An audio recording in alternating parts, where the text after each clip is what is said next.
everyone, it's Emily with Hearty Soul. Welcome back to the channel.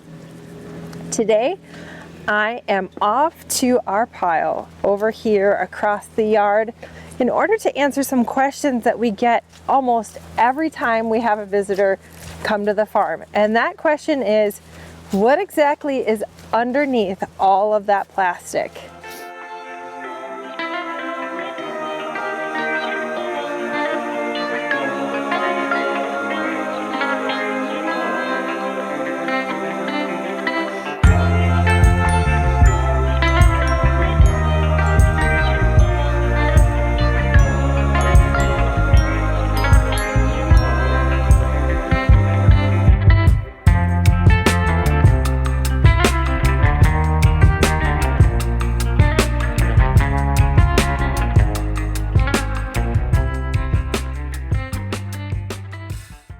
When I was growing up, way back in the day on our family dairy farm, we would utilize silos to put this kind of commodity in.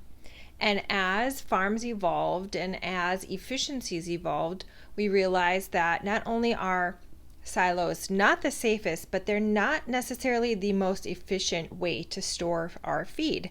Many times there would be a lot of spoilage or a lot of mold that we'd have to pitch off out of these silos in order to have good quality feed for the cows.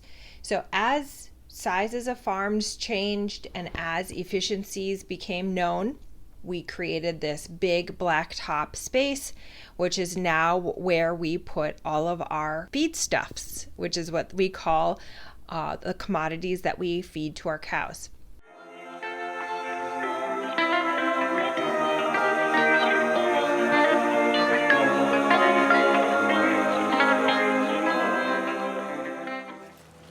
So if you caught the last video where I'm showing you how we harvest our corn silage, you might have a little bit of a hint as to what exactly is underneath all of that plastic.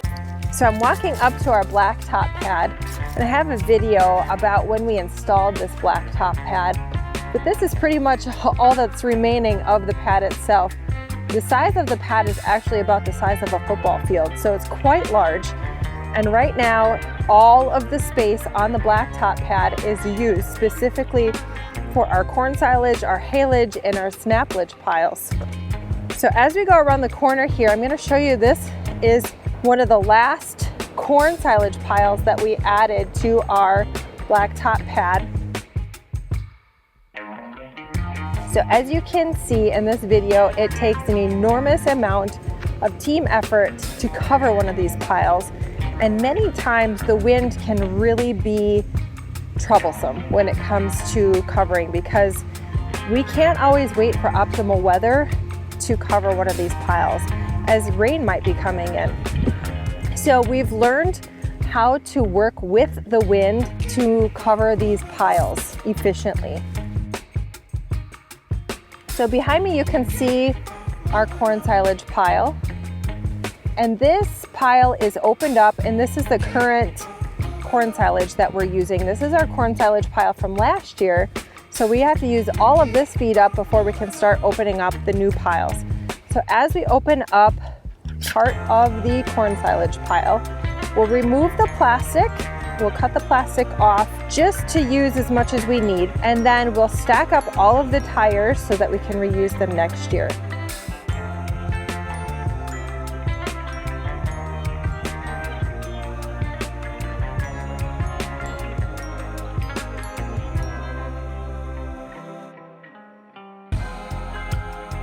As you can see in these videos, it takes an enormous amount of team effort in order to cover one of these massive piles.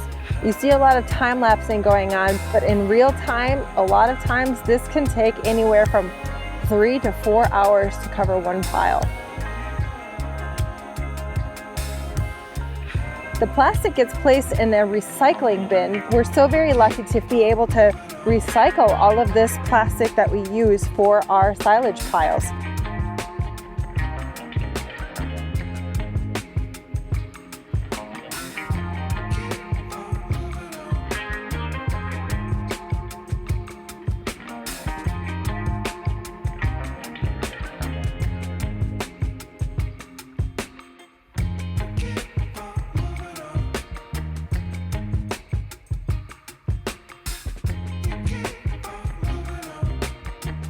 And of course, we wouldn't have it any other way but to be able to make some time to whip up a nice hot meal for our hardworking crew.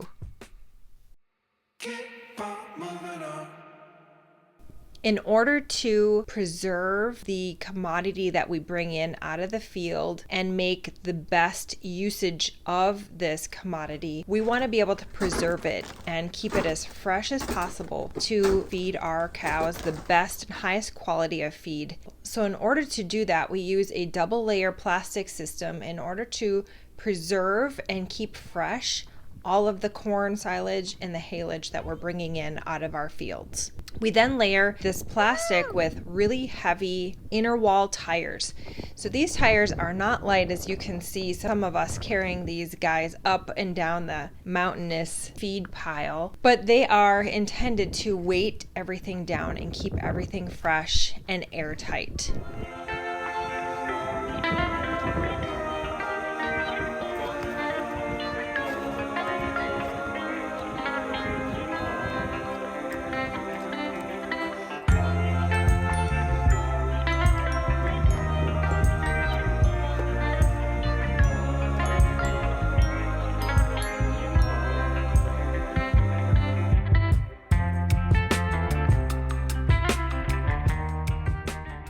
On this specific pile, we ran short of tires and plastic, which I guess is a good sign of a productive crop. But we had to use scraps of plastic, recycled pieces of plastic, and a few extra tires from the neighbors in order to get everything covered and secure.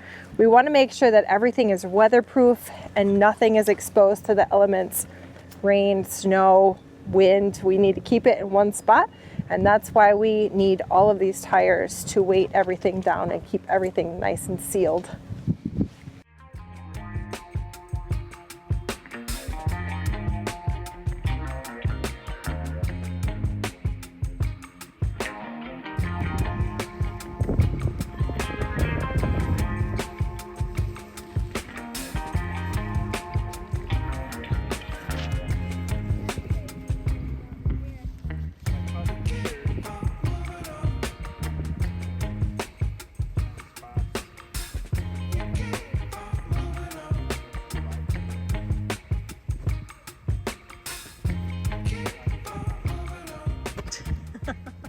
Is that what this is? Kind of. Geometry? If you just cut off one of this corner and then had this big long flat piece here and then this big chunk up there.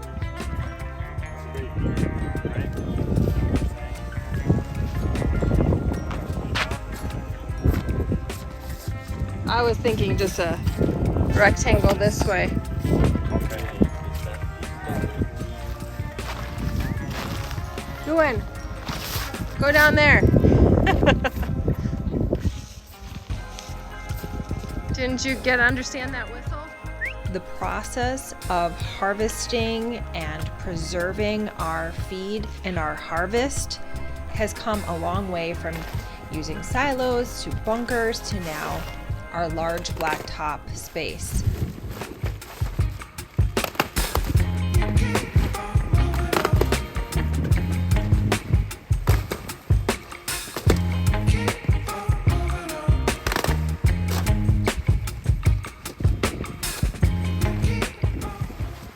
In this last video, we were scraping up to try to get as much plastic as possible to cover our piles. We had to piece by piece. Hey, how's it going? Oh, Some of these on these open spots? here. Oh, that's a good idea. So I was like, oh, perfect day to come out here and do this. It's almost snowing. Yeah. What's happening underneath the plastic is something pretty special too, which is the purpose of the plastic in the first place. So just like my sauerkraut, we're fermenting this corn silage underneath this plastic. So this is why it's so important that we utilize this plastic to keep all of the corn silage as sealed up and airtight as possible.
I can only see that things will just become more efficient and evolve into, who knows, something else that might be working a lot better in order to harvest and preserve our feed for our cows.